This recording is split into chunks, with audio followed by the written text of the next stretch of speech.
নমস্কার সবাইকে। আজকে যে টপিকটা নিয়ে ডিসকাস করব সেটা হচ্ছে এক্সপোর্ট প্রাইসিং।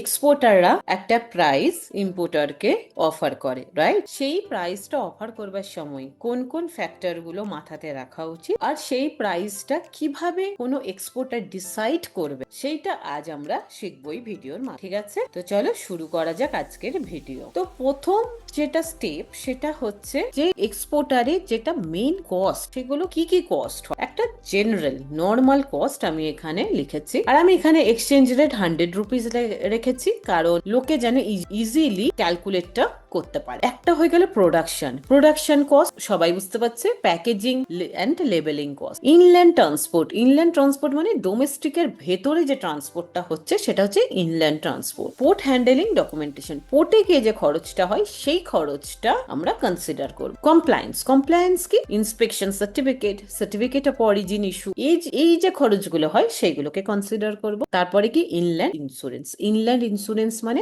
হয়তো আজ সকালে ট্রাকে চাপিয়েছি জিনিসটা, কাল সকালে গিয়ে পৌঁছাবে। মাঝখানে যদি কোনো অ্যাক্সিডেন্ট হয়, ইয়া তো জিনিসটা খারাপ হয়ে গেল, ইয়া ট্রাক আটকে গেল, তখন সেই যে খরচটা রয়েছে সেটাকে প্রোটেক্ট করবার জন্য আমরা ইনল্যান্ড ইন্স্যুরেন্স ইস্যু করাবো। এটা হয়ে গেল আমাদের দেশের ভেতর যে পোর্ট রয়েছে সেই পোর্ট পর্যন্ত পৌঁছানোর খরচ। এরপরে স্টার্ট হচ্ছে ওশেন ফ্রেট, মানে সমুদ্র পথে যখন যাচ্ছে তার যে ভাড়াটা লাগে। মারিনে তো অনেকদিন টাইম লাগে পৌঁছতে, তো সেখানে যদি পচে গেল জিনিসটা, বা হয়তো জিনিসটা খারাপ হয়ে গেল, ভেঙে গেল, সেই জন্য তারপরে হচ্ছে destination clearance and last mile, মানে ওখানে পৌঁছে যাবার পর যে ক্লিয়ারেন্সের খরচটা রয়েছে সেটা হয়ে গেল ডেস্টিনেশন ক্লিয়ারেন্স। এবার এক্সপোর্টার যখন এক্সপোর্ট করছে এই সব খরচগুলো কিন্তু প্রথমে তার জানা উচিত যে কি কি খরচ আমার হতে পারে। এই খরচের যদি সেন্সটা না থাকে তাহলে কিন্তু এক্সপোর্টার যখন প্রাইসিং স্ট্র্যাটেজিটা বানাবে তখন তার নেগোসিয়েশনের যে ক্যাপাবিলিটিটা সেইটা কম হয়ে যাবে। তাই তার সব খরচগুলো আগে জানাও। কোনো এক্সপোর্টার যখন ইম্পোর্টারকে একটা প্রাইস অফার করে তখন তার এটাও জানা উচিত অন্যান্য দেশের এক্সপোর্টাররা কিরকম প্রাইস অফার করছে, তাই না? তো আমরা এখানে আমাদের দেশের যে এক্সপোর্টারের খরচ তার সাথে কম্পেয়ার করব অন্য দেশের একটা এক্সপোর্টারের খরচ। আছে, এবার আমি ধরে নিচ্ছি যে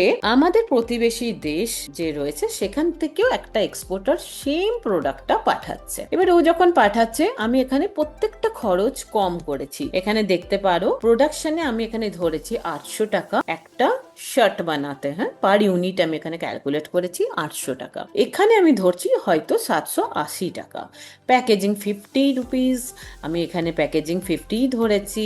ইনল্যান্ড 25 টাকা, এখানে আমি ইনল্যান্ড 30 টাকা, মানে ওই কান্ট্রিটাকে আমি সস্তা ধরছি। ঠিক আছে, এবার এখানে সমস্ত খরচটা যখন আমি অ্যাড করছি তো আমার আগে কত ছিল? 972 টাকা। এখন কত হলো? প্রতিবেশী যে দেশের যে এক্সপোর্টার রয়েছে তার কত হলো? 945 টাকা। তাহলে এখানে কি দেখা যাচ্ছে? আমাদের প্রতিবেশী দেশের যে এক্সপোর্টার রয়েছে তার যে খরচটা কস্ট যেটা হয়েছে সেটা কিন্তু আমাদের দেশের এক্সপোর্টারের চেয়ে কম হয়েছে, কিন্তু তবুও আমাদের দেশের এক্সপোর্টার বেশি প্রফিটে থাকতে পারে। কিভাবে থাকতে পারে ভাব, এবং যখন নেগোসিয়েশন টেবিলে সে কিন্তু প্রিভিলেজ পজিশনে থাকতে পারে কেমন করে, তারই গল্পটা শুরু হচ্ছে নেক্সট স্লাইড। কম্পিটিটর কান্ট্রি যে রয়েছে সেই কান্ট্রির হয়তো কোনো ট্রেড এগ্রিমেন্ট সাইন করা নেই ইম্পোর্টিং কান্ট্রির সাথে। মানে আমি যদি আজকে ধরে নিই শ্রীলঙ্কা থেকে টি শার্ট যাচ্ছে কানাডার কাছে, আর ইন্ডিয়া থেকেও টি শার্ট যাচ্ছে কানাডার কাছে, সেম ইম্পোর্টার, গল্পটা কোনখানে বদলে যাবে? শ্রীলঙ্কার সাথে হয়তো কানাডার কোনো ফ্রি ট্রেড এগ্রিমেন্ট সাইন করা নেই, আর ইন্ডিয়ার সাথে হয়তো ফ্রি ট্রেড এগ্রিমেন্ট সাইন করা।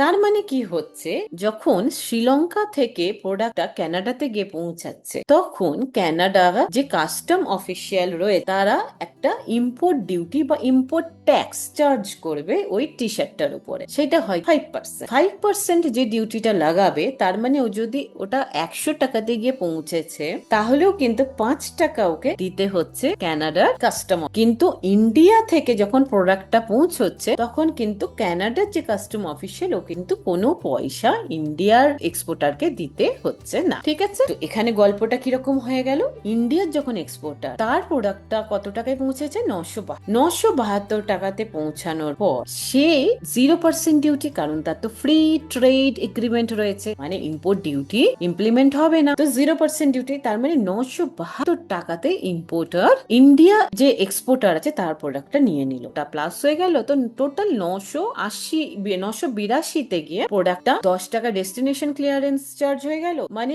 অল টোটাল 982 টাকাতে ইম্পোর্টার প্রোডাক্টটা হাতে। আর এটা যখন শ্রীলঙ্কার প্রোডাক্টটা ইম্পোর্টার হাতে পাচ্ছে তখন কত টাকাতে পাচ্ছে, তখন কিভাবে পাচ্ছে, ইম্পোর্ট ডিউটি তো 5% দিতে হচ্ছে, মানে 945 টাকাতে ও বানিয়েছিল, ওর কাছে কিন্তু আমাদের প্রোডাক্ট যখন 972 টাকায় ছিল, ওর প্রোডাক্ট 945 টাকায় ছিল, মানে ও তখন বেশি ভালো পজিশনে ছিল, কিন্তু এখন ইম্পোর্ট ডিউটি দিতে হচ্ছে বলে ওকে আরো 47 টাকার মতো এক্সট্রা দিতে হচ্ছে। টোটাল এক্সপোর্টারের খরচ কত বা দাঁড়িয়ে গেল, 945 প্লাস 47.25, এরপর ডেস্টিনেশন ক্লিয়ারেন্স যেমন সবার দিতে হয় তেমনি 10 টাকা, তো টোটাল ওর এখন কস্টটা দাঁড়িয়ে গেল 1002, মানে ইম্পোর্টার শ্রীলঙ্কার প্রোডাক্টটা যখন হাতে পাচ্ছে তখন সেই প্রোডাক্টটার দাম হচ্ছে 1002, বাট ইন্ডিয়ার প্রোডাক্টটা যখন হাতে পাচ্ছে তখন সেটার দাম হচ্ছে 982 টাকা, মানে এখানে 20 টাকার ডিফারেন্স হয়ে গেল। তার মানে কি হচ্ছে, ইন্ডিয়ার এক্সপোর্টার যদি এই ব্যাপারগুলো ঠিকঠাক করে বুঝতে পারে তাহলে সে